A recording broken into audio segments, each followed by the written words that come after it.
퇴직하던 날 그는 박수를 받았습니다. 연봉 2억, 대기업 임원, 수십 년 회사에 몸 바친 사람. 사람들은 다들 말했죠. 이제 편하시겠네요.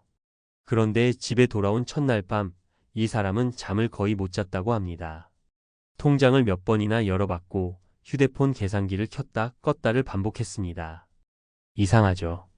돈이 없는 것도 아닌데 갑자기 숨이 막히는 느낌이 들었다는 겁니다. 그 순간 처음으로 이런 생각이 들었다고 합니다. 이 돈 내가 죽을 때까지 버텨줄까? 이게 많은 분들이 겪는 은퇴의 시작입니다.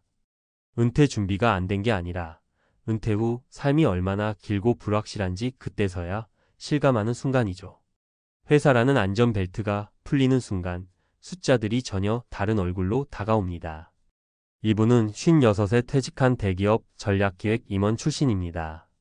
연봉은 2억이 넘었고 퇴직금도 적지 않았습니다. 겉으로 보면 노후 걱정과는 거리가 멀어 보이죠. 그런데 퇴직 후 석 달이 지나자 불안이 점점 커졌다고 합니다. 돈이 줄어서가 아니라 돈이 들어오지 않는 상태가 처음이었기 때문입니다. 회사 다닐 때는 월급이 들어오는 날짜가 머릿속에 각인돼 있잖아요. 아무리 지출이 있어도 다음 달이면 다시 채워질 거라는 확신이 있었습니다. 그런데 은퇴를 하고 나니 통장은 줄어드는 방향으로만 움직입니다. 그걸 눈으로 확인하는 순간 심리적으로 무너진다고 하더군요. 첫 번째 사례입니다. 이분은 퇴직 후 바로 아파트 리모델링을 했습니다. 이제 집에서 보내는 시간이 많아질 테니까 라는 이유였죠. 문제는 그게 시작이었다는 겁니다.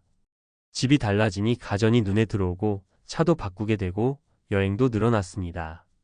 회사 다닐 때보다 훨씬 바쁘게 돈을 쓰고 있었던 거죠. 처음엔 괜찮아 보였습니다. 그래도 아직 자산이 있으니까 라는 생각이 있었거든요. 그런데 1년쯤 지나 통장을 정리해보니 예상보다 훨씬 빠른 속도로 줄어들고 있었습니다. 그때 처음으로 이분이 했던 말이 이겁니다. 연봉 2억이 문제가 아니더라. 은퇴 후 소비 습관이 더 무섭더라. 두 번째 사례는 조금 다른 방향입니다. 대기업 인사 임원 출신 60 초반. 이분은 은퇴 후 바로 재취업을 선택했습니다. 돈 때문이라기보다 가만히 있는 게 더 불안했기 때문이라고 합니다. 문제는 생각보다 일이 쉽지 않았다는 겁니다. 예전엔 결제 한 번에 수억이 오가던 사람이 이제는 지시받는 위치가 됐습니다. 급여는 이전의 절반도 안 됐고 존중받는 느낌도 달랐습니다. 처음 몇 달은 그래도 돈 들어오니 다행이다 라고 버텼지만 점점 자존감이 깎여 나갔다고 합니다. 결국 이분은 어느 날 아침 출근길에 이런 생각을 했다고 해요. 이걸 하려고 내가 은퇴했나? 돈은 들어오는데 마음이 무너지고 있던 거죠. 은퇴 후 삶에서 중요한 게 단순한 현금 흐름만은 아니라는 걸 그때 깨달았다고 합니다. 세 번째 사례는 더 조용합니다. 재무 임원 출신 숫자에는 누구보다 강했던 분입니다. 이분은 은퇴 전부터 철저하게 계산을 해두셨습니다. 생활비, 의료비, 자녀 지원 다 엑셀로 정리해 두셨죠. 그런데도 불안은 사라지지 않았다고 합니다. 이유를 나중에 알게 됐는데 변수는 계산 밖에 있었던 겁니다. 부모 간병, 예상보다 빠른 건강 악화, 시장 변동. 계산은 맞았는데 인생은 계산대로 안 가더라라는 말을 하셨습니다. 이 세 사례에 공통점이 있습니다. 연봉이 높았다는 점이 아니라 회사에 있을 때 미뤄두었던 고민을 은퇴 후 한꺼번에 맞닥뜨렸다는 겁니다. 회사에 다닐 땐 바쁘다는 이유로 생각하지 않아도 됐던 질문들. 나는 하루를 어떻게 보낼 건지, 돈이 아니라 시간으로 살아갈 준비가 됐는지, 누구와 어떤 관계를 유지할 건지. 연구들을 봐도 비슷한 이야기를 합니다. 은퇴 후 불안의 핵심은 자산 규모보다 통제감 상실에 가깝다고 합니다. 내가 통제할 수 없는 시간이 늘어날수록 심리적 불안은 커진다는 거죠. 그래서 연봉이 높았던 분들일수록 오히려 낙차를 크게 느끼는 경우가 많습니다. 은퇴 준비라는 게 단순히 얼마를 모으느냐의 문제가 아니라는 말입니다. 은퇴 후 삶을 어떻게 설계할지에 대한 준비가 없으면 통장에 숫자가 있어도 마음은 계속 흔들립니다. 2억 연봉 임원이 처음 느낀 불안은 사실 특별한 이야기가 아닙니다. 많은 분들이 퇴직 후 비슷한 밤을 보내고 있습니다. 통장을 열어보고 계산기를 두드리다 결국 잠 못 이루는 밤. 그래서 은퇴를 앞두고 있다면 꼭 이 질문을 한번 해보셔야 합니다. 나는 돈이 아니라 삶을 준비하고 있는가? 이 질문에 답하지 않은 채 맞이하는 은퇴는 연봉이 얼마였든 상관없이 흔들릴 수밖에 없습니다. 앞에서 이야기한 불안은 개인 성격이나 준비 부족의 문제가 아니라 이미 연구와 책에서 반복해서 확인된 현상입니다. 이걸 개인의 불안으로만 보면 자꾸 스스로를 탓하게 되는데 사실 구조적인 문제에 가깝습니다. 미국과 유럽에서 은퇴 연구를 오래 해온 학자들이 공통적으로 말하는 게 하나 있습니다. 은퇴 후 가장 크게 무너지는 건 소득이 아니라 정체성이라는 겁니다. 하버드대에서 진행된 장기 은퇴 추적 연구에서도 은퇴자의 우울과 불안을 설명하는 핵심 요인은 자산 규모보다 나는 이제 어떤 사람인가라는 질문에 대한 답의 유무였다고 합니다. 회사에 다닐 때는 임원, 책임자, 의사결정자라는 이름이 자동으로 붙어 있었죠. 그 이름이 사라지는 순간 아무 준비 없이 빈칸이 생깁니다. 찰스 핸디가 쓴 코끼리와 벼룩에서도 비슷한 이야기가 나옵니다. 조직에 속해 있을 때 사람은 자신의 가치를 직함과 연결해 인식하지만 조직 밖으로 나오는 순간 그 기준이 완전히 무너진다고 말합니다. 연봉이 높았던 사람일수록 이 충격은 더 큽니다. 왜냐하면 그동안 나의 시간 회사가 필요로 하는 가치로 살아왔기 때문입니다. 경제학 쪽 연구도 흥미롭습니다. 노벨 경제학상 수상자인 다니엘 카너먼의 연구에 따르면 일정 수준 이상의 소득은 행복을 크게 늘리지 않지만 소득이 끊기는 경험은 심리적 고통을 극단적으로 키운다고 합니다. 문제는 은퇴가 바로 이 지점이라는 겁니다.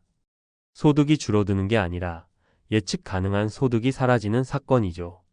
그래서 통장 잔고가 있어도 불안은 줄지 않습니다. 또 하나 많이 인용되는 개념이 은퇴 쇼크입니다. 갑작스러운 생활 리듬 변화, 사회적 관계 단절, 자기 결정권 상실이 한꺼번에 몰려오면서 심리적 충격을 주는 현상입니다. 한국노동연구원에서도 은퇴 직후 23년 사이에 삶의 만족도가 급격히 떨어졌다가 준비가 된 사람만 다시 회복된다는 분석을 내놓은 바 있습니다. 이 시기를 그냥 버티면 괜찮아질 거라고 생각하는 분들이 많은데 연구 결과는 그렇지 않습니다. 아무 설계 없이 버티는 시간은 회복이 아니라 소진에 가깝습니다. 책 라이프 시프트에서도 은퇴를 하나의 끝이 아니라 여러 번의 전환 중 하나로 봐야 한다고 말합니다. 이 책에서 강조하는 건 아주 단순합니다. 은퇴 후 삶을 준비하지 않은 사람은 자유를 얻는 게 아니라 방향 없는 시간을 떠안게 된다는 겁니다. 그래서 2억 연봉 임원도 흔들립니다. 돈의 문제가 아니라 하루를 설명할 언어가 사라졌기 때문입니다. 결국 중요한 건 숫자보다 구조입니다. 현금 흐름도 중요하지만 그보다 먼저 필요한 건 하루를 어떻게 쓸지, 누구와 연결될지, 내가 어떤 역할로 살아갈지에 대한 그림입니다. 연구와 책들이 공통적으로 말하는 결론은 하나입니다. 은퇴 후 안정은 얼마를 모았느냐 보다 얼마나 빨리 새로운 삶의 기준을 세우느냐에 달려 있습니다. 이 기준이 없으면 연봉 2억을 받았던 사람도 통장 앞에서 흔들릴 수밖에 없습니다. 그래서 은퇴 준비의 마지막 단계는 재무 계산이 아니라 삶의 리허설입니다. 이 리허설 없이 맞이하는 은퇴는 누구에게나 생각보다 훨씬 무겁게 다가옵니다. 아침에 통장을 열었는데 숫자가 거의 안 줄어 있으면 안도해야 할 것 같은데 이상하게 더 무섭습니다. 돈을 안 쓴 게 아니라 쓸 돈이 없어서 안 쓴 거라는 걸 본인만 알고 있기 때문입니다. 은퇴하고 나서야 깨닫습니다. 집은 있는데 현금이 없다는 게 어떤 공포인지요. 미국에서 오래 살고 열심히 일했고 집 한 채는 남겼는데 그 집이 오늘을 버텨주지는 않는다는 사실을 말입니다. 미국에서 은퇴한 한인들 이야기를 들어보면 참 비슷합니다. 젊을 땐 월급이 들어오고 아이들 키우고 집값 오르는 거 보면서 그래도 노후는 괜찮겠지라고 생각했습니다. 집이 있으니까요. 그런데 은퇴하고 나서 현실이 시작됩니다. 모기지는 다 갚았거나 거의 끝났는데 대신 재산세 고지서가 날아옵니다. 건강보험료가 생각보다 큽니다. 병원 한번 가면 코페이만 해도 부담이 됩니다. 집은 그대로인데 매달 빠져나가는 돈은 계속 생깁니다. 통장은 점점 조용해집니다. 처음 사례는 캘리포니아 외곽에서 오래 살았던 60대 후반의 김씨 이야기입니다. 이분은 30년 넘게 공장에서 일했고 아이들 대학까지 다 보내고 나면 남는 건 집 한 채라고 생각했습니다. 실제로 은퇴할 땐 집값이 꽤 올랐습니다. 주변에서는 그래도 자산 가네라고 말했지요. 그런데 은퇴 후 첫 해에 문제가 생겼습니다. 무릎 수술을 하게 됐고 보험으로 다 해결될 줄 알았던 비용이 예상보다 훨씬 많이 나왔습니다. 일시적인 지출이라고 넘기려 했지만 그 다음 해엔 아내가 정기검진에서 추가 치료를 권유받았습니다. 그때부터 김 씨는 집을 바라보는 시선이 달라졌다고 합니다. 집은 있는데 병원비를 대신 내주지 않습니다. 집을 팔자니 이 동네를 떠나야 하고 렌트로 가자니 앞으로 집세가 얼마나 오를지 감이 안 옵니다. 결국 김 씨는 집을 담보로 한 대출을 알아보기 시작했고 그 순간 처음으로 이런 말을 했습니다. 은퇴하고 나서 진짜 가난해진 기분이 들었습니다. 두 번째는 텍사스에 사는 70대 초반의 박 씨 부부입니다. 이분들은 비교적 소박하게 살았습니다. 큰 소비도 없었고 은퇴 후엔 조용히 지낼 생각이었습니다. 문제는 자녀 문제였습니다. 자녀 중 한 명이 사업에 실패하면서 잠시 도움을 요청했고 박 씨 부부는 집을 담보로 일부 자금을 빌려주었습니다. 금방 해결될 거라 믿었지요. 하지만 상황은 길어졌고 그 사이 이자 부담이 생겼습니다. 매달 빠져나가는 돈이 늘어나자 생활비를 줄이기 시작했습니다. 외식은 거의 끊고 차도 한 대 정리했습니다. 그래도 통장은 생각보다 빨리 얇아졌습니다. 박 씨는 이렇게 말합니다. 집은 그대로인데 마음이 점점 좁아졌어요. 혹시라도 더 아프면 어쩌나, 갑자기 큰 돈 필요하면 어쩌나, 매일 그 생각뿐이었습니다. 집이 노후의 안전망이 아니라 불안을 키우는 존재가 된 순간이었습니다. 세 번째는 뉴저지에 사는 이 씨 이야기입니다. 이분은 은퇴 전까지 꽤 안정적인 직업을 가졌고 주변에서는 성공적인 은퇴라고 봤습니다. 집값도 괜찮았고 은퇴연금도 조금은 나왔습니다. 그런데 문제는 물가였습니다. 은퇴 후 10년 가까이 지나면서 생활비가 꾸준히 올랐고 연금은 그대로였습니다. 처음엔 저축을 조금씩 꺼냈으면 된다고 생각했는데 어느 순간 저축이 거의 바닥났습니다. 남은 건 집뿐이었습니다. 이 씨는 집을 팔고 더 작은 곳으로 옮기는 다운사이징을 고민했지만 막상 계산해보니 이사 비용, 세금, 렌트 비용까지 생각하면 마음이 쉽게 결정되지 않았습니다. 결국 이 씨는 집에 살면서도 늘 이런 생각을 합니다. 이 집이 제 노후를 지켜주는 건지 아니면 그냥 묶어두고 있는 건지 모르겠습니다. 이런 이야기를 종합해보면 한 가지 공통점이 보입니다. 집은 자산이지만 현금 흐름은 아닙니다. 은퇴 전에는 자산의 크기가 중요해 보이지만 은퇴 후에는 매달 들어오고 나가는 돈이 삶의 질을 결정합니다. 특히 미국에서는 의료비, 세금, 보험료처럼 피할 수 없는 지출이 많습니다. 이 비용들은 집값 상승과 아무 상관이 없습니다. 집값이 아무리 올라가도 병원비 고지서는 기다려주지 않습니다. 그래서 은퇴 준비를 이야기할 때 집 한 채만 있으면 된다는 말은 굉장히 위험합니다. 실제로 많은 한인 은퇴자들이 집에 자산이 묶여 있으면서도 생활은 빠듯해집니다. 이때 선택지는 많지 않습니다. 집을 팔거나 집을 담보로 돈을 빌리거나 생활 수준을 크게 낮추거나 어느 선택이든 심리적인 부담이 큽니다. 특히 오랫동안 살아온 집을 떠난다는 건 단순한 이사가 아니라 인생의 한 시절을 정리하는 일이 되기 때문입니다. 은퇴 후 삶은 숫자보다 감정에 더 크게 흔들립니다. 통장 잔고가 줄어드는 속도, 예상치 못한 지출, 앞으로 얼마나 더 살아야 할지 모른다는 불안. 이 모든 게 겹치면 집이 있다는 사실조차 위로가 되지 않습니다. 오히려 이 집 말고는 기댈 데가 없다는 생각이 공포로 다가옵니다. 그래서 은퇴를 앞두고 있거나 이미 은퇴한 분들께 꼭 드리고 싶은 말이 있습니다. 집이 노후의 전부가 되면 안 됩니다. 집은 삶의 터전이지 매달 숨 쉴 수 있게 해주는 산소통은 아닙니다. 현금 흐름이 얼마나 되는지, 의료비와 생활비를 감당할 수 있는 구조인지, 위기 상황에서 선택지가 있는지 이걸 냉정하게 봐야 합니다. 그렇지 않으면 어느 날 통장을 열었을 때 숫자가 줄어들지 않은 게 아니라 멈춰 있다는 사실을 깨닫게 될지도 모릅니다. 미국에서 은퇴한 한인들 중 많은 분들이 이렇게 말합니다. 은퇴 전에는 몰랐어요. 집이 있어도 불안할 수 있다는 걸. 이 말이 남의 이야기가 아니게 되지 않으려면 은퇴 준비는 집이 아니라 삶 전체를 기준으로 다시 생각해 봐야 할 시점입니다. 앞선 이야기들을 조금 떨어져서 보면 이게 개인의 선택 실수라기보다는 구조적인 문제라는 게 보입니다. 이건 감정의 문제가 아니라 이미 연구와 책에서 수십 년 전부터 경고해온 이야기입니다. 다만 그 경고가 한인 은퇴자들의 현실에 이제야 닿았을 뿐입니다. 경제학에서는 오래전부터 은퇴 이후 삶을 설명하는 개념이 있습니다. 프랑코 모딜리아니가 정리한 생애주 기가설이라는 이론인데 아주 쉽게 말하면 이겁니다.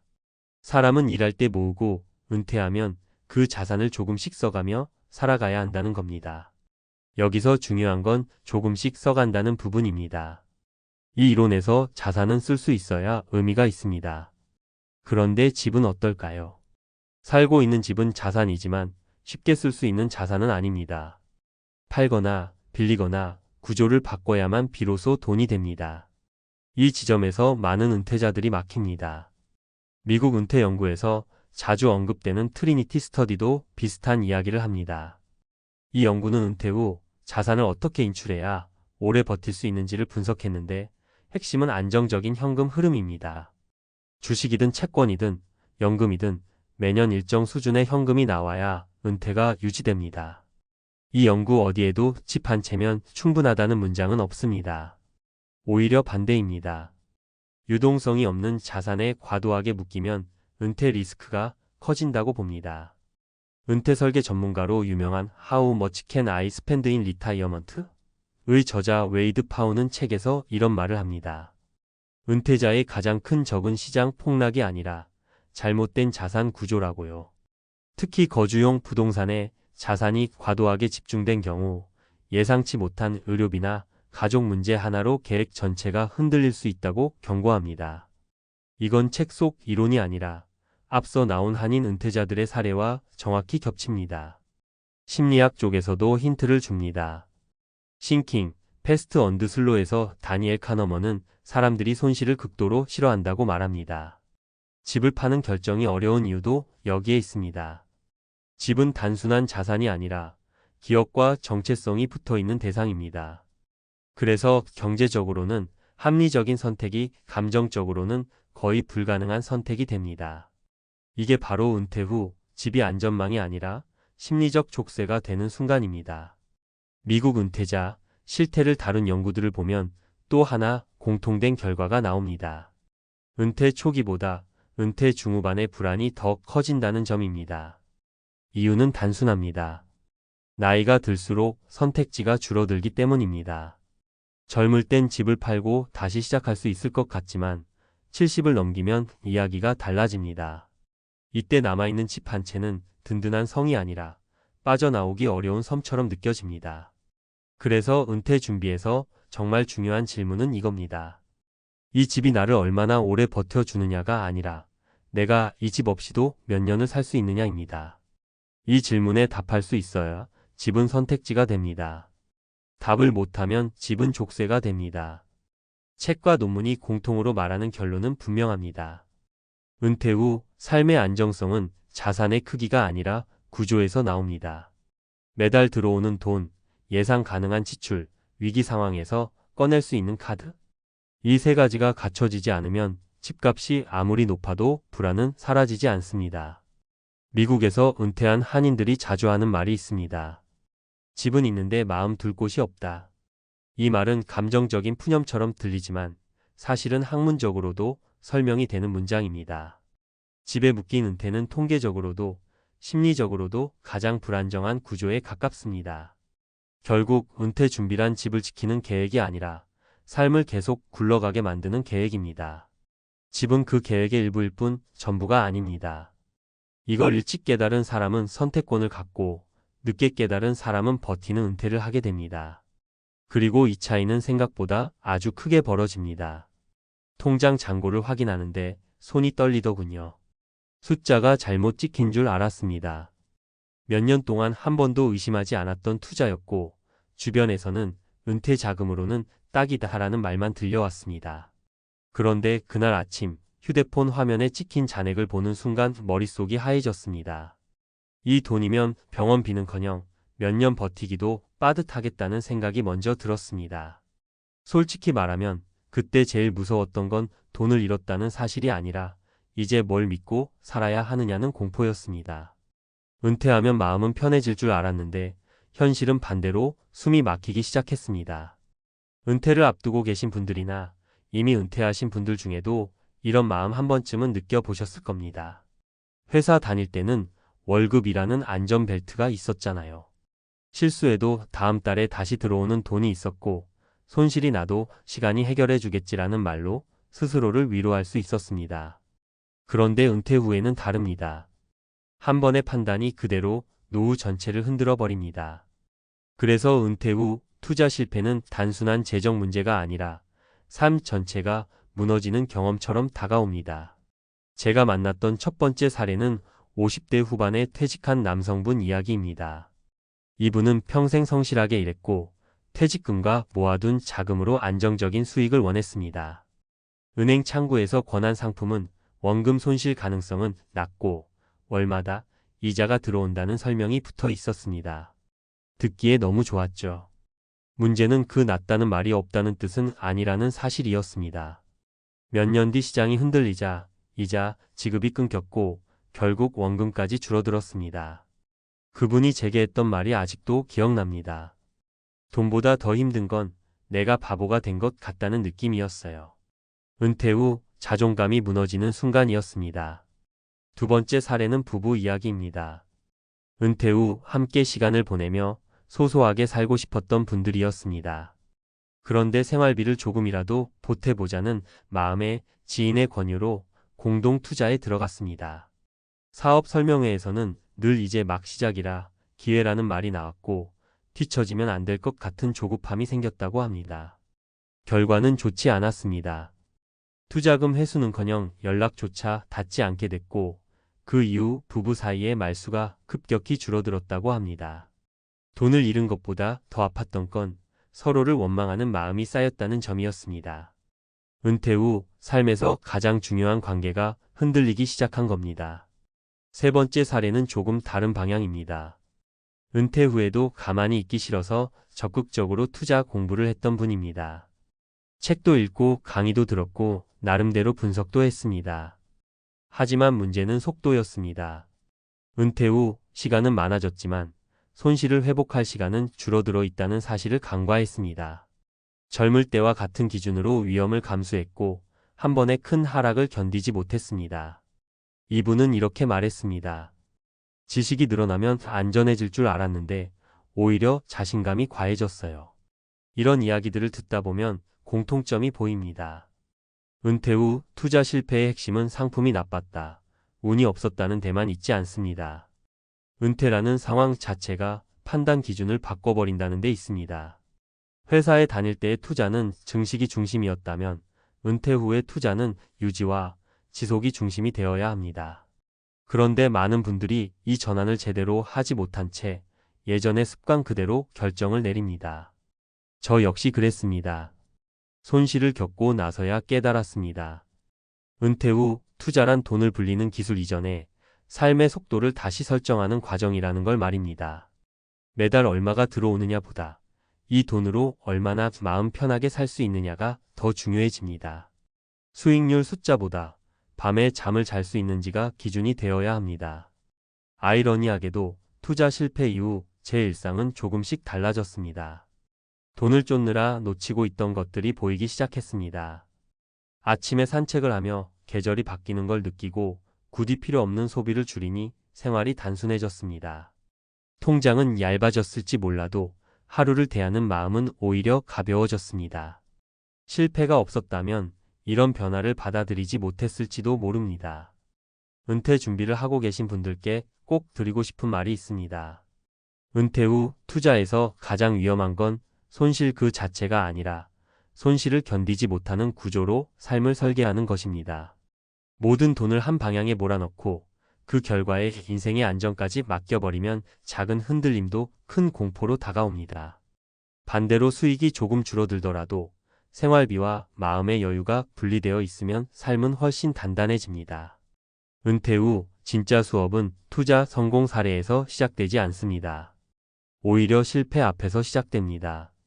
그 실패를 통해 내가 어떤 삶을 원하는지, 얼마가 있어야 마음이 편한지, 무엇은 포기해도 괜찮은지를 배우게 됩니다. 돈은 잃었을지 몰라도 삶의 방향을 다시 잡았다면 그 수업은 결코 헛된 게 아닙니다. 지금 통장 잔고를 보며 불안해하고 계신 분이 있다면 혼자만의 실패라고 생각하지 않으셨으면 좋겠습니다. 이건 많은 은퇴자들이 거쳐 가는 과정입니다. 중요한 건 그 이후입니다. 다시 한번 숫자를 좇을지 아니면 삶의 리듬을 다시 배울지. 은퇴 후의 시간은 생각보다 길고 방향만 제대로 잡으면 그 길은 충분히 다시 평온해질 수 있습니다. 앞선 이야기에서 느끼셨겠지만 은퇴 후 투자 실패는 단순한 재정 사고가 아니라 삶의 구조가 바뀌는 신호에 가깝습니다. 이걸 개인의 실수나 판단 미스로만 보면 끝이 없습니다. 사실 학계에서도 이미 오래전부터 비슷한 이야기를 해왔습니다. 다만 우리는 그걸 내 얘기로 받아들이지 않았을 뿐입니다.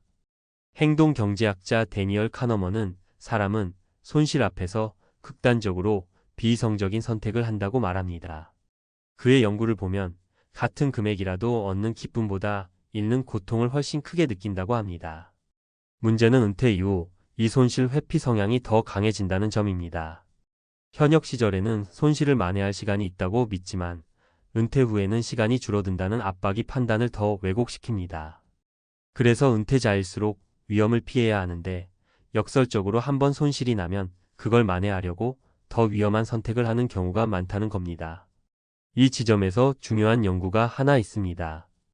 은퇴 후 행복을 분석한 여러 노년학 연구를 보면 실제 자산 규모보다 예측 가능성이 삶의 만족도를 더 크게 좌우한다고 합니다. 쉽게 말해 얼마를 갖고 있느냐 보다 매달 들어오고 나가는 돈이 얼마나 안정적으로 예상되느냐가 중요하다는 겁니다. 이 연구 결과는 우리에게 꽤 불편한 질문을 던집니다. 우리는 정말 노후에 돈을 벌고 싶은 걸까요? 아니면 불확실성을 없애고 싶은 걸까요? 노후 설계를 다룬 책들에서도 같은 맥락의 이야기가 반복됩니다.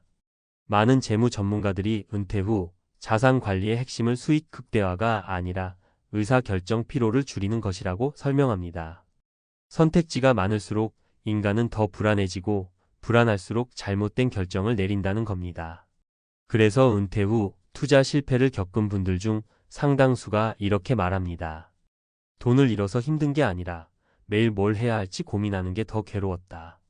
심리학자 에릭 에릭슨의 생애 발달 이론을 떠올려 보면 노년기는 통합대 절망의 시기라고 합니다. 그동안의 삶을 받아들이고 의미를 정리하면 평온해지고 그렇지 못하면 절망감이 커진다는 이야기입니다. 이 관점에서 보면 은퇴 후 투자 실패는 단순한 재정 이벤트가 아니라 그동안 쌓아온 삶의 기준이 흔들리는 계기일 수 있습니다. 돈을 잃으면서 동시에 내가 잘 살아온 게 맞나라는 질문이 따라오기 때문입니다. 여기서 한 가지 중요한 전환점이 나옵니다. 많은 연구와 책에서 공통으로 말하는 건 은퇴 후에는 통제할 수 있는 영역을 다시 설정해야 한다는 점입니다. 시장은 통제할 수 없지만 소비 습관과 생활 리듬은 통제할 수 있습니다. 수익률은 예측할 수 없지만 지출의 상한선은 정할 수 있습니다. 이 단순한 전환이 심리적 안정에 큰 차이를 만듭니다. 실제로 은퇴 후 만족도가 높은 사람들의 공통점을 분석한 연구를 보면 이들은 자산이 많아서가 아니라 생활 기준을 일찍 낮추고 고정시킨 경우가 많습니다. 더 벌어야 한다는 압박에서 벗어나니 투자 결정도 훨씬 보수적으로 바뀌고 그 결과 큰 실패를 피하게 됩니다. 실패를 피하니 다시 삶에 대한 신뢰가 생기고 그 신뢰가 노후의 안정으로 이어지는 구조입니다. 그래서 저는 은퇴 후 투자 실패를 이렇게 해석합니다. 그건 실패가 아니라 인생의 목표 함수가 바뀌라는 신호라는 겁니다. 젊을 때는 돈이 삶을 확장하는 도구였다면 은퇴 후에는 삶을 지키는 울타리가 됩니다. 울타리를 더 높이 쌓으려다 무너지면 다칩니다. 대신 튼튼하게 다지는 쪽이 맞습니다. 책과 논문이 공통으로 말하는 결론은 의외로 단순합니다. 은퇴 후 잘 사는 사람들은 투자를 잘한 사람들이 아니라 삶의 기대치를 조정한 사람들입니다. 실패를 겪고 나서야 이 사실을 받아들이는 경우가 많지만 그때라도 늦지는 않습니다. 돈은 다시 벌 기회가 없을 수 있지만 삶의 방향을 다시 잡을 시간은 아직 충분히 남아 있습니다. 결국 은퇴 후 진짜 수업은 투자 전략이 아니라 무엇을 내려놓고 무엇을 지킬지 배우는 과정입니다. 이 수업을 통과한 사람들은 공통으로 이렇게 말합니다. 그때 돈을 잃지 않았다면 아직도 방향을 몰랐을 겁니다. 실패는 끝이 아니라 노후 인생의 기준을 다시 세우는 출발점일지도 모릅니다. 아침에 눈을 떴는데 갈 곳이 없다는 생각부터 들면 사람은 생각보다 빨리 무너집니다. 돈이 없어서가 아닙니다. 집이 낡아서도 아닙니다. 지하철이 멀어서도 아니었습니다.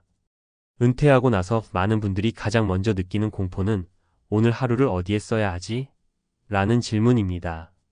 회사 다닐 땐 눈 뜨면 자동으로 하루가 흘러갔는데 은퇴하고 나니 집 안에서 시간이 멈춰버린 느낌이 들었다는 분들이 정말 많습니다. 그때부터 집이 편안한 보금자리가 아니라 조용한 감옥처럼 느껴지기 시작합니다. 저도 상담을 하다 보면 이런 말 자주 듣습니다. 집은 잘 골랐다고 생각했어요. 역세권이고 새 아파트고 숲도 가까웠거든요. 그런데 그 다음 말이 항상 비슷합니다. 막상 은퇴하고 살아보니까 그게 다가 아니더라고요. 은퇴 전에는 집 위치를 고를 때 기준이 분명했습니다. 출퇴근, 학군, 집값, 교통. 그런데 은퇴 이후 삶의 기준은 완전히 달라집니다. 출근할 회사는 사라지고 통근 시간도 없어지고 집값은 당장 생활에 큰 의미가 없어집니다. 그 자리를 대신하는 건 아주 단순하지만 무서운 질문입니다. 오늘 누구를 만나고 어디를 가고 어떤 이유로 집을 나설까? 그래서 은퇴하고 보니 집 위치보다 더 중요했던 단 하나의 조건은 결국 이것입니다. 나를 집 밖으로 끌어내는 일상의 연결고리가 있는가 없는가입니다. 첫 번째 이야기는 63세에 퇴직한 남성 이야기입니다. 대기업에서 오래 일했고 퇴직금도 넉넉했습니다. 은퇴 전에 미리 준비했다고 생각하고 신축 역세권 아파트로 이사했습니다. 엘리베이터 타면 지하철 바로 연결되고 대형 병원도 가까웠습니다. 조건만 보면 완벽했습니다.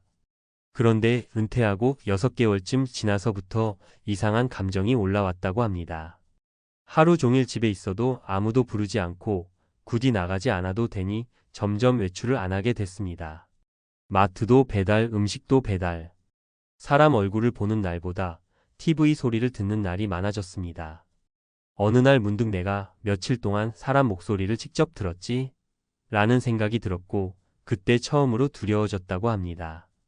결국 이분은 집을 줄이고 도보로 갈 수 있는 시장과 주민센터, 작은 공원이 있는 동네로 옮겼습니다. 집은 작아졌지만 하루에 한 번은 밖으로 나갈 이유가 생겼다고 합니다. 두 번째는 60대 부부 이야기입니다. 은퇴 후 꿈이 전원생활이었습니다. 숲세권이라는 말에 꽂혀서 외곽으로 내려갔습니다. 처음엔 정말 좋았다고 합니다.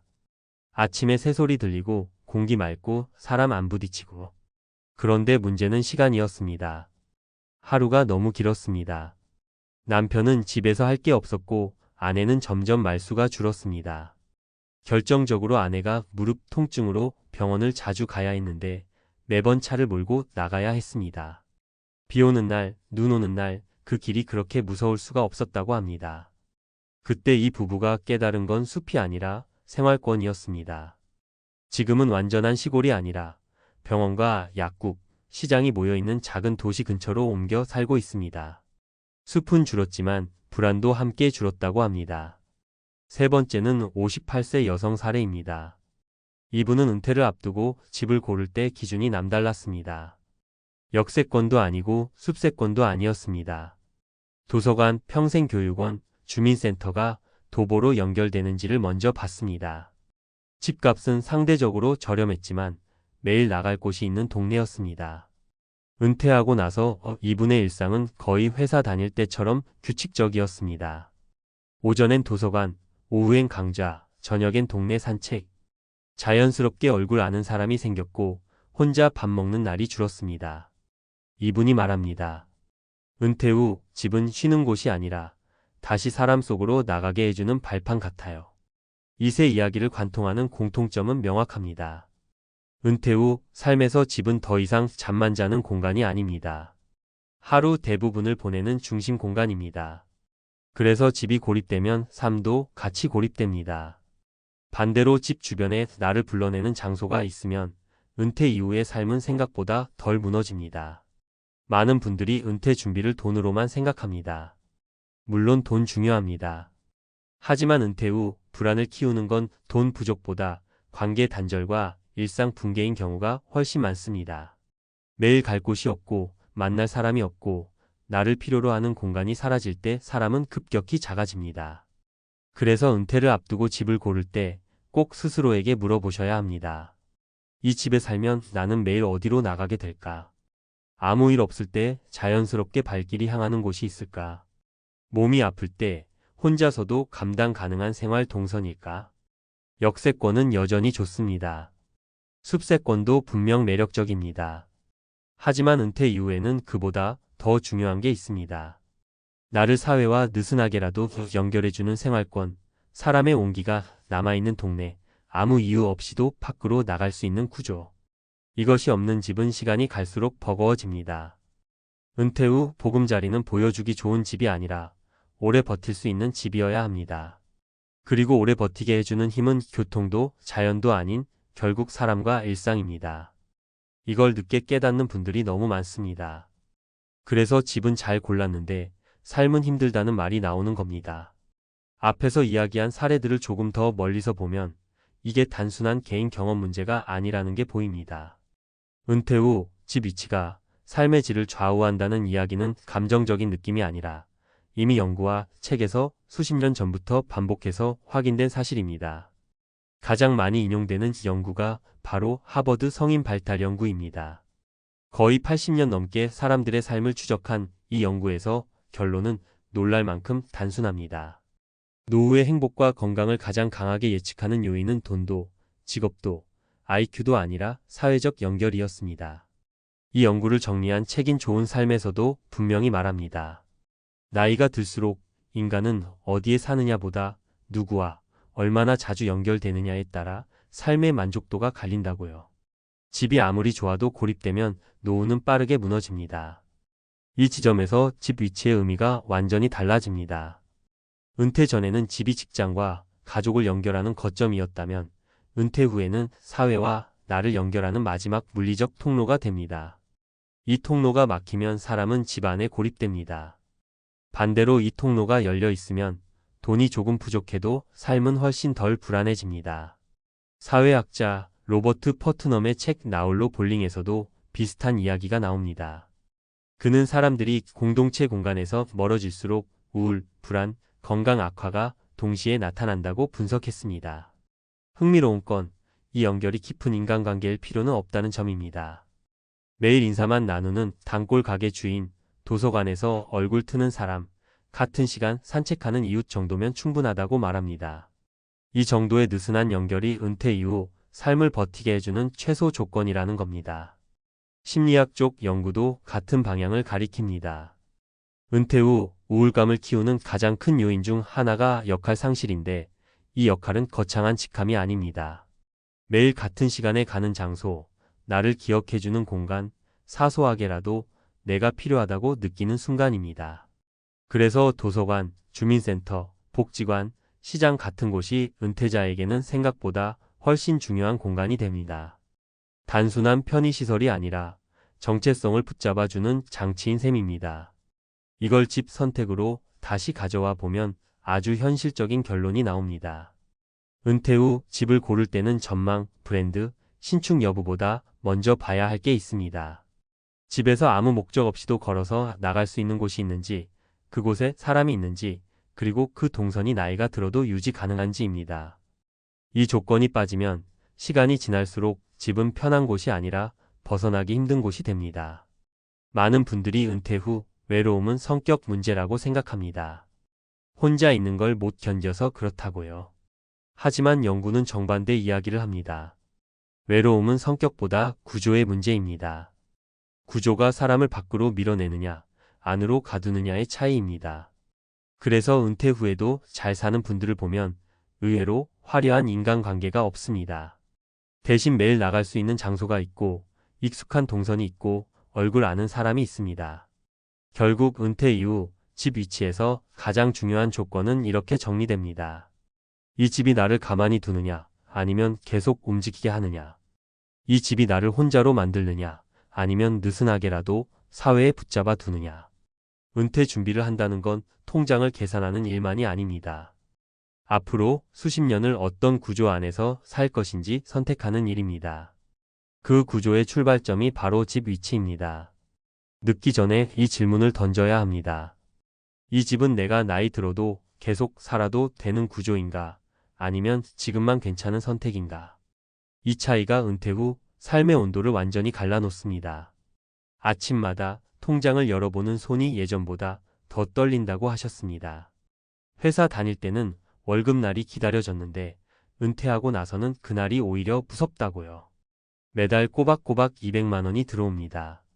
숫자만 보면 숨은 붙어 있는 것 같죠. 그래서 주변에서는 말합니다. 그래도 월 200이면 괜찮은 거 아니에요? 그런데 정작 본인은 밤에 잠이 안 옵니다. 이유는 단순합니다. 이 돈이 언제까지 나올지, 그리고 이 돈으로 정말 끝까지 갈 수 있을지 아무도 보장해주지 않기 때문입니다. 은퇴하고 나면 돈의 성격이 완전히 달라집니다. 예전 월급은 다음 달에도 그 다음 달에도 나올 거라는 전제가 있었죠.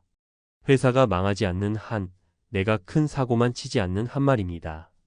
그런데 은퇴 후에 200만 원은 다릅니다.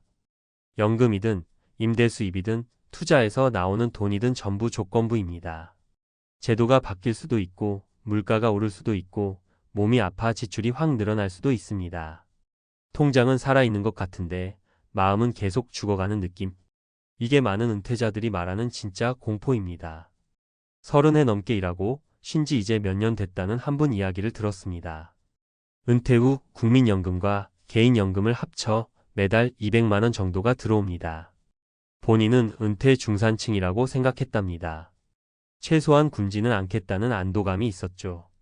그런데 막상 살아보니 다르더랍니다. 관리비, 통신비, 보험료, 병원비, 경조사비까지 빠지고 나면 남는 돈이 거의 없었습니다. 여행은커녕 친구들 모임 하나 가는 것도 계산기를 두드리게 됐습니다. 돈이 없는 건 아닌데 돈을 쓸 자유가 없어진 겁니다. 이때부터 자꾸 이런 생각이 들었다고 합니다. 내가 지금 버티는 건가, 사는 건가? 또 다른 사례를 하나 말씀드려 볼게요. 지방에 살던 60대 부부입니다. 은퇴 후 월 200만 원 정도로 생활하면 충분할 거라 판단하고 집도 줄이고 차도 한 대로 정리했습니다. 처음엔 잘 버텼습니다. 오히려 단출해서 마음이 편하다고 느꼈죠. 그런데 몇 해 지나니 상황이 바뀌었습니다. 아내가 무릎 수술을 받게 되면서 병원비가 한 번에 수백만 원씩 나갔고 그 뒤로 전기 치료비가 계속 생겼습니다. 200만 원 중 상당 부분이 의료비로 빠져나가기 시작했습니다. 그때부터 통장은 숨만 쉬고 생활은 점점 조여왔다고 합니다. 부부는 말합니다. 돈이 모자란 게 아니라 선택지가 사라진 게 제일 무섭더라고요. 세 번째 이야기는 조금 더 씁쓸합니다. 아직 60도 안 된 50대 후반의 남성입니다. 회사에서 예상보다 일찍 나와 은퇴를 했고 월 200만 원 정도의 고정 수입을 만들어 놓았습니다. 주변에서는 성공적인 은퇴라고 했습니다. 하지만 문제는 시간과 관계였습니다. 일할 때는 사람들과 부딪히며 하루가 금방 갔는데 은퇴 후에는 하루가 너무 길었습니다. 돈을 아끼다 보니 외출도 줄고 사람 만나는 것도 부담이 됐습니다. 결국 집에만 머무는 날이 늘었고 그럴수록 돈을 더 안 쓰게 됐습니다. 통장은 유지됐지만 삶의 온도는 점점 내려갔습니다. 본인은 이렇게 말하더군요. 월 200이 나를 지켜주는 줄 알았는데 어느 순간 나를 가두고 있더라고요. 여기서 중요한 포인트가 하나 있습니다. 은퇴 후 월 200만 원은 절대적인 금액이 아니라는 겁니다. 젊을 때 기준으로 보면 적지 않은 돈처럼 보일 수 있습니다. 하지만 은퇴 후에는 이 돈이 전부 내가 버틸 수 있는 시간으로 환산됩니다. 물가가 오르면 시간이 줄어들고 몸이 아프면 시간이 확 줄어듭니다. 그래서 많은 은퇴자들이 숫자보다 먼저 무너지는 게 마음이라고 말합니다.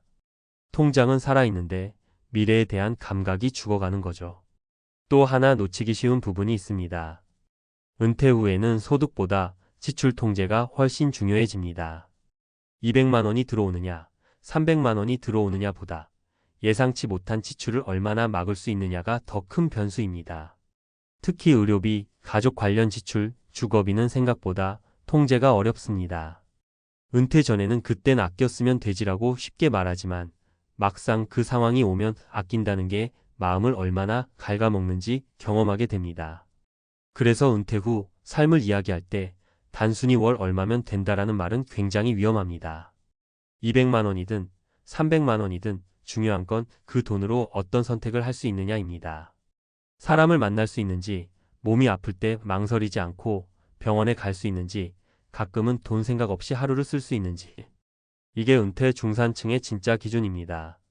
많은 분들이 은퇴를 앞두고 이렇게 묻습니다. 그래도 월 200이면 괜찮지 않나요?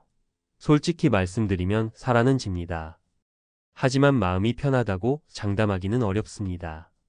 은퇴 후의 삶은 숫자로 계산되는 게 아니라 불안과 선택의 여유로 결정되기 때문입니다. 통장이 숨쉬는 것과 내가 숨쉬는 건 전혀 다른 문제입니다. 이 글을 읽으시는 분 중에도 비슷한 상황에 계신 분이 있을 겁니다. 이미 200만 원의 흐름을 만들어 놓으신 분도 있고 그걸 목표로 준비 중인 분도 계실 겁니다. 다만 한 가지만은 꼭 기억하셨으면 합니다. 은퇴 후 월 200만 원은 결승선이 아니라 출발선에 가깝다는 사실입니다. 그 돈 위에 어떤 안전망을 더 얹을 수 있는지, 어떤 지출을 줄일 수 있는지, 그리고 무엇보다 그 돈으로 어떤 삶을 살고 싶은지까지 같이 고민하셔야 합니다. 은퇴는 숫자를 맞추는 게임이 아니라 불안을 관리하는 시간입니다. 통장이 살아있다고 해서 내 삶이 자동으로 살아나는 건 아닙니다. 오히려 그때부터가 진짜 준비의 시작일지도 모릅니다. 앞선 이야기를 조금 더 깊게 들여다보면 은퇴 후 월 200만 원이 왜 이렇게 불안을 키우는지 학문적으로도 꽤 분명하게 설명이 됩니다. 이건 개인의 성격이나 소심한 문제가 아니라 인간이 처한 환경이 바뀌면서 생기는 아주 자연스러운 반응에 가깝습니다. 미국의 경제학자 프랑코 모딜리아니가 정리한 생애주 기가설이라는 게 있습니다. 쉽게 말하면 사람은 평생 동안 소득이 들쭉날쭉하기 때문에 젊을 때 벌어서 모아두고 노년에는 그걸 써가며 산다는 이론입니다. 여기까지만 보면 은퇴 후 월 200만 원이 꾸준히 들어오는 구조라면 꽤 안정적으로 보입니다. 그런데 이 이론이 현실에서 잘 작동하려면 전제가 하나 있습니다. 미래에 대한 불확실성이 크지 않아야 한다는 겁니다. 물가, 의료비, 제도 변화가 어느 정도 예측 가능해야 합니다. 문제는 지금 은퇴 세대가 이 전제를 거의 충족하지 못한다는 데 있습니다. 행동경제학자 리처드 탈러는 자신의 책에서 사람들이 실제로 느끼는 불안은 절대 금액보다 통제 가능성에서 온다고 말합니다. 다시 말해 월 200만 원이 많으냐, 적으냐 보다 내가 이 흐름을 얼마나 오래 안정적으로 통제할 수 있느냐가 핵심이라는 거죠. 회사에 다닐 때 월급은 내가 통제하지 않아도 조직이 대신 책임져주는 구조였습니다. 하지만 은퇴 후에 200만 원은 전부 개인 책임입니다. 연금 제도가 바뀌면 어떡하지? 금리가 떨어지면 어떡하지? 아프면 어떡하지? 이 질문들이 매달 통장 숫자 위에 그림자처럼 겹쳐집니다. 노후와 행복의 관계를 연구한 하버드 성인 발달 연구에서도 비슷한 결론이 나옵니다.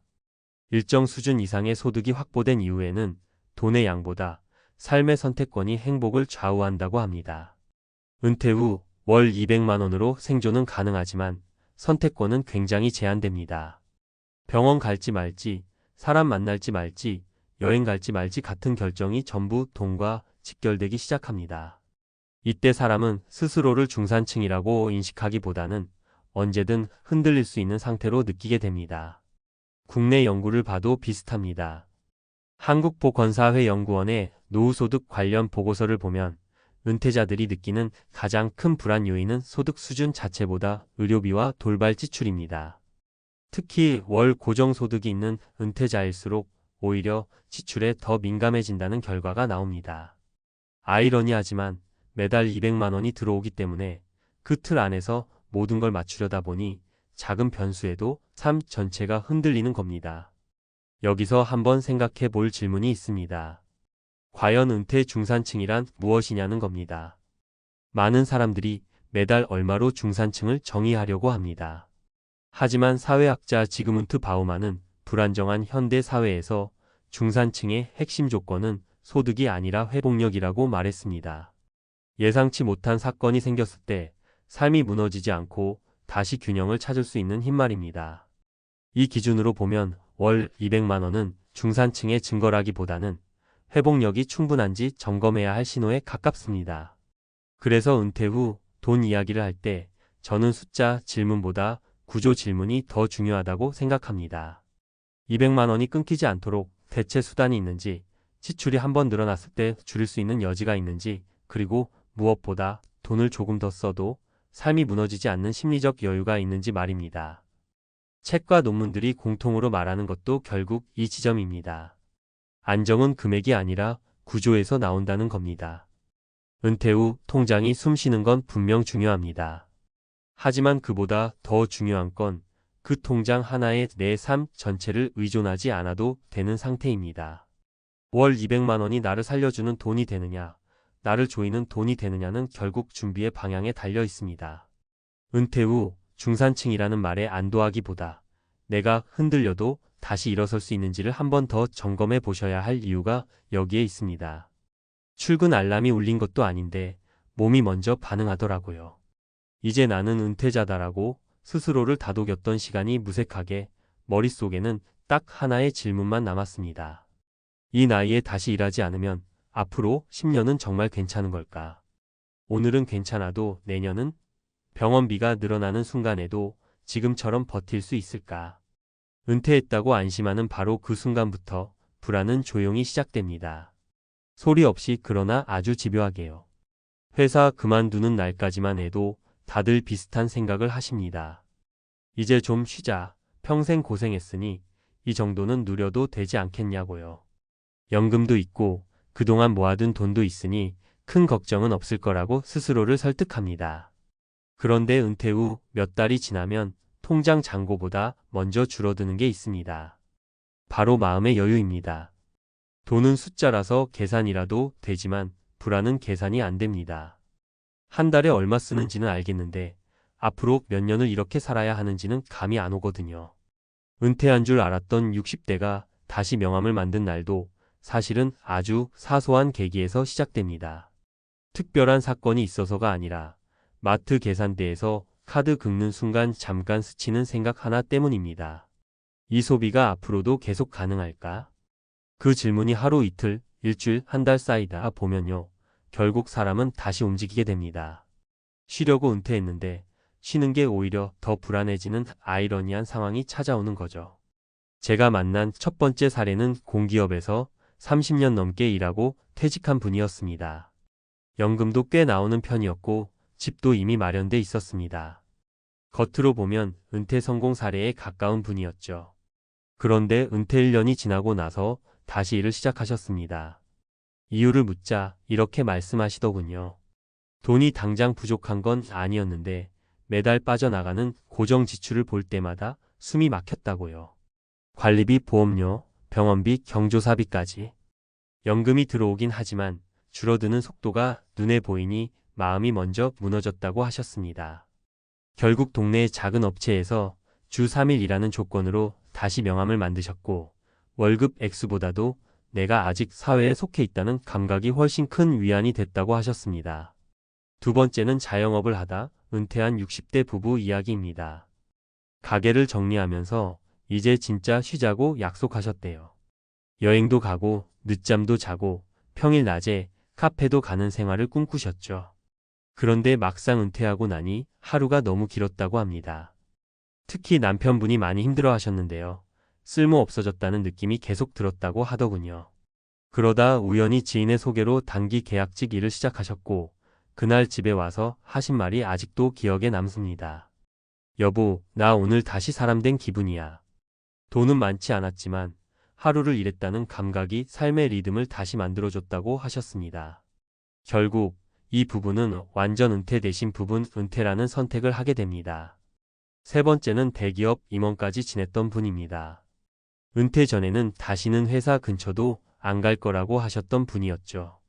그런데 은퇴 후 6개월 만에 다시 출근을 시작하셨습니다. 이유가 의외였습니다. 건강 때문이었습니다. 은퇴하고 나서 운동도 하고 산책도 했지만 생활이 불규칙해지면서 오히려 몸 상태가 나빠졌다고 하더군요. 특히 수면 패턴이 무너진 게 컸습니다. 정해진 시간에 일어나고 할 일이 있고 사람을 만나는 구조가 사라지니 몸도 같이 무너졌다는 겁니다. 결국 지인의 회사에서 자문 역할로 주 2회 출근을 시작했고 그 이후로 혈압도 안정되고 생활 패턴도 다시 잡혔다고 하셨습니다. 이 세 가지 사례를 보면 공통점이 하나 있습니다. 다시 일을 시작한 이유가 꼭 돈만은 아니라는 겁니다. 물론 경제적인 이유가 전혀 없다고 할 수는 없지만 그보다 더 큰 건 불안, 소속감, 그리고 삶의 리듬이었습니다. 은퇴 준비를 할 때 우리는 숫자에만 집중합니다. 얼마 모았는지, 연금은 얼마 나오는지, 몇 년을 버틸 수 있는지. 그런데 은퇴 후 삶에서 진짜 중요한 건 그 숫자를 견디는 마음입니다. 아무리 계산이 맞아도 하루하루가 불안하면 그건 성공한 은퇴라고 하기 어렵습니다. 그래서 은퇴 후 다시 출근하는 선택을 실패로 볼 필요는 없습니다. 오히려 현실적인 조정에 가깝습니다. 완전히 멈추는 은퇴가 아니라 속도를 줄이는 은퇴. 풀타임이 아니라 파트타임, 평생 직장이 아니라 역할 하나를 더하는 삶입니다. 명함을 다시 만들었다는 건 과거로 돌아갔다는 뜻이 아니라 지금의 나에게 맞는 자리를 새로 만든다는 의미일 수도 있습니다. 은퇴 준비나 은퇴 후 삶을 생각하신다면 꼭 이런 질문을 스스로에게 던져보셨으면 합니다. 나는 돈이 아니라 불안을 어떻게 관리할 것인가? 쉬는 시간 속에서도 나를 지탱해 줄 역할은 무엇인가? 그리고 다시 일하게 된다면 그걸 실패라고 느끼지 않고 받아들일 수 있을까? 은퇴는 끝이 아니라 전환입니다. 다시 출근한 그날이 부끄러운 날이 아니라 오히려 자신을 솔직하게 인정한 날일 수도 있다는 거죠. 은퇴한 줄 알았던 60대가 다시 명함을 만든 날, 사실 벌어진 일은 하나였습니다. 무너진 게 아니라 방향을 조금 바꾼 겁니다. 그리고 그 선택 덕분에 남은 시간이 오히려 더 단단해졌다는 분들을 저는 정말 많이 봤습니다. 여기서 한 발 더 들어가 보겠습니다. 왜 은퇴한 사람들이 다시 일을 시작하면 오히려 마음이 안정되는 걸까요? 이건 개인 성향 문제가 아니라 꽤 많은 연구와 책에서 반복해서 확인된 현상입니다. 먼저 심리학 쪽 이야기를 해보겠습니다. 하버드 성인 발달 연구로 잘 알려진 연구가 있지요. 80년 넘게 사람들을 추적 조사한 이 연구에서 일관되게 나온 결론이 하나 있습니다. 행복과 안정감을 좌우하는 건 자산 규모가 아니라 사회적 역할을 가지고 있느냐였습니다. 직업이든 봉사든 정기적으로 책임을 지는 역할이 있는 사람들이 은퇴 후에도 정신적으로 훨씬 건강했습니다. 반대로 충분한 돈이 있어도 하루를 설명할 언어가 없는 사람들은 불안과 우울에 더 쉽게 빠졌습니다. 오늘 뭐 했어요? 라는 질문에 대답할 말이 없는 날이 쌓일수록 사람은 스스로를 쓸모없는 존재로 인식하기 시작한다는 겁니다. 경제학에서도 비슷한 이야기를 합니다. 행동경제학자 데니얼 카너먼은 사람의 고통은 절대적인 금액보다 통제감을 잃는 순간에 커진다고 말합니다. 은퇴 후 통장이 줄어드는 건 예상된 일이지만 그 속도를 내가 조절할 수 없다고 느끼는 순간 공포가 시작됩니다.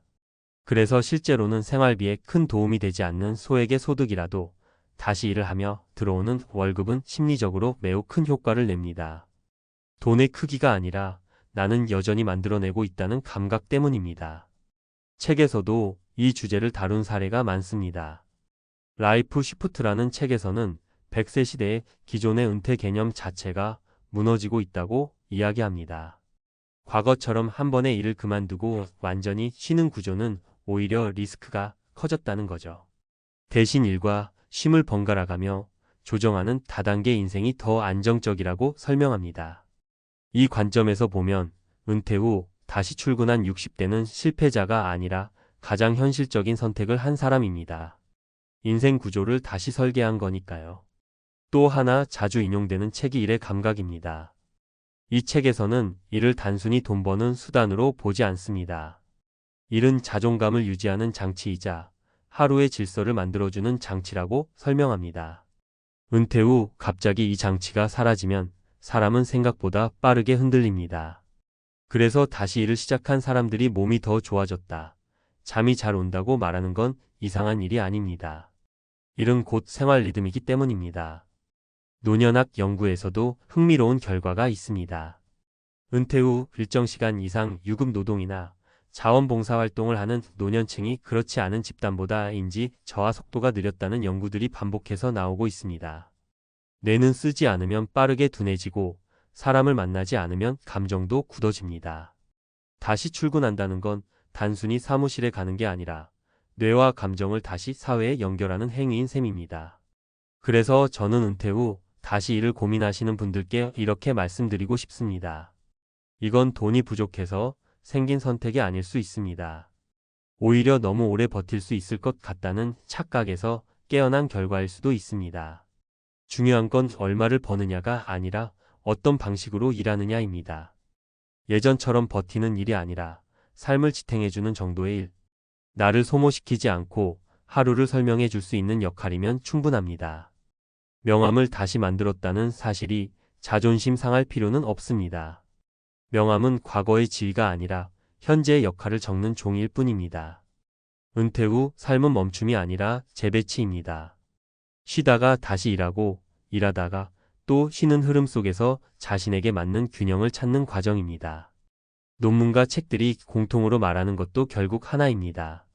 사람은 완전히 필요 없어지는 순간부터 가장 빨리 무너진다는 것. 다시 출근한 그 선택은 무너짐을 막기 위한 아주 인간적인 판단이었을 가능성이 큽니다. 은퇴 후 첫 출근은 후퇴가 아니라 조정입니다. 그리고 그 조정을 할 수 있는 용기야말로 은퇴 이후 삶에서 가장 중요한 자산일지도 모릅니다. 아침에 눈을 떴는데 출근할 이유가 없다는 사실이 갑자기 무섭게 다가옵니다. 알람이 울리지 않았는데도 새벽같이 눈이 떠지고 습관처럼 휴대폰을 집어들었다가 더 이상 확인할 메일이 없다는 걸 깨닫는 순간 가슴이 덜컥 내려앉습니다. 어제까지만 해도 수백 명이 인사하던 자리였는데 오늘은 누구에게도 전화가 오지 않습니다. 이게 바로 대기업 부장 출신들이 은퇴 후 가장 먼저 마주하는 현실입니다. 돈보다, 직함보다 먼저 사라지는 건 내가 쓸모 있는 사람이라는 감각입니다. 회사 다닐 때는 늘 바빴습니다. 회의 보고 결제, 회식, 출장. 하루가 어떻게 지나가는지도 모르게 살았죠. 힘들다, 그만두고 싶다 말은 달고 살았지만 막상 은퇴를 하고 나니 그 바쁨이 삶의 버팀목이었다는 걸 뒤늦게 깨닫습니다. 집에만 있자니 눈치가 보이고 밖에 나가도 갈 곳이 마땅치 않습니다. 회사라는 울타리가 사라진 뒤에 하루는 생각보다 길고 조용하고 낯섭니다. 많은 분들이 이렇게 말씀하십니다. 연봉 없어지는 건 각오했는데 사람이 이렇게 한순간에 투명해질 줄은 몰랐어요. 은퇴 후 가장 큰 충격은 소득 감소가 아니라 사회적 역할 상실입니다. 회사에 있을 때는 부장이라는 이름 하나로 설명이 끝났지만 은퇴 후에는 자기소개를 할 때마다 말문이 막힙니다. 지금은 뭐 하세요? 라는 질문이 이렇게 부담스러울 줄 몰랐다고들 하십니다. 첫 번째 사례는 55세에 퇴직한 제조 대기업 부장 이야기입니다. 회사에서는 늘 중심에 있던 분이었고 후배들 사이에서도 신망이 두터웠습니다. 퇴직 전에는 좀 쉬면서 여행도 다니고 하고 싶은 거 하면서 살겠다고 말하셨습니다. 그런데 막상 은퇴하고 나니 여행은 한두 달이면 끝이 났고 집에 있는 시간이 늘어날수록 부부 사이가 어색해졌습니다. 아내는 이미 자기만의 생활 리듬이 있었는데 남편이 하루 종일 집에 있으니 서로 불편해졌던 겁니다. 결국 이분은 동네 도서관과 체육센터를 오가며 하루를 쪼개 쓰기 시작했습니다. 돈을 벌지는 않지만 정해진 시간에 나가고 돌아오는 루틴을 만든 뒤에야 마음이 조금씩 안정됐다고 하셨습니다. 은퇴 후에는 놀 자유보다 살아갈 구조가 더 중요하다는 걸 몸으로 느낀 사례입니다.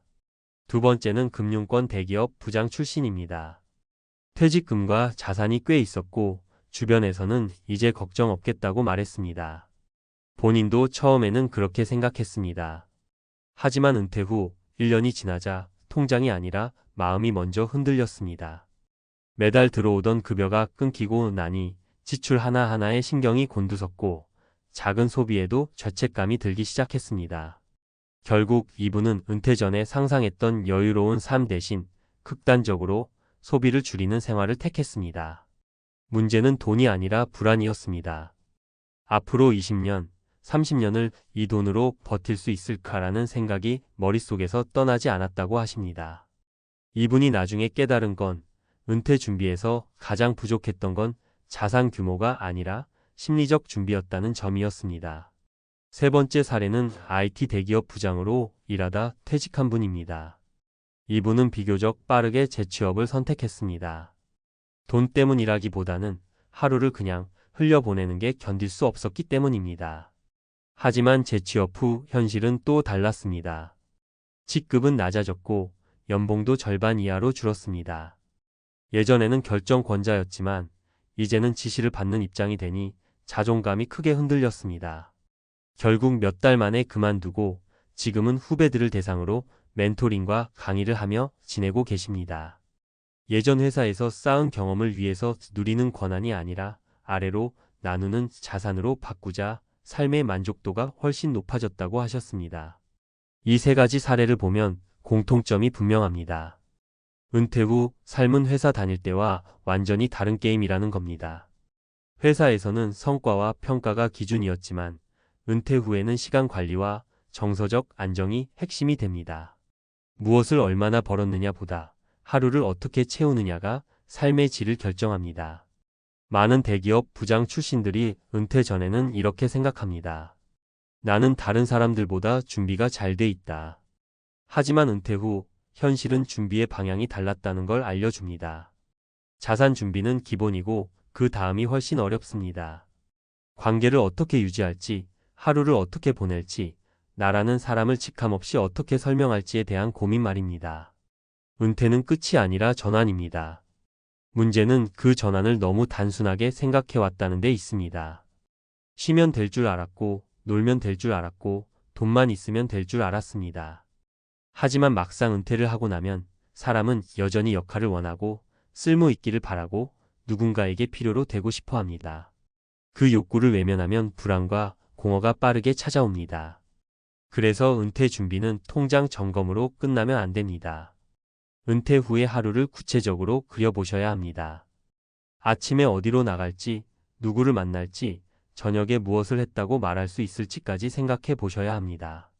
대기업 부장이라는 이름을 내려놓은 뒤에도 나를 지탱해 줄 일상과 정체성이 있는지 그게 진짜 준비입니다. 회사 다닐 때와는 완전히 다른 현실, 그건 더 나빠진 삶이 아니라 완전히 다른 규칙의 삶입니다. 그 규칙을 미리 이해하고 준비한 사람만이 은퇴 후를 덜 두렵게 조금은 단단하게 살아갈 수 있습니다. 지금 은퇴를 앞두고 계시다면 혹은 이미 은퇴하셨다면 이 질문 하나는 꼭 스스로에게 던져보셨으면 합니다. 나는 지금 직함 없이도 나답게 살고 있는가? 이 질문에 답할 수 있다면 은퇴 후 일상은 생각보다 덜 무섭고 조금은 사람답게 흘러갈 수 있습니다.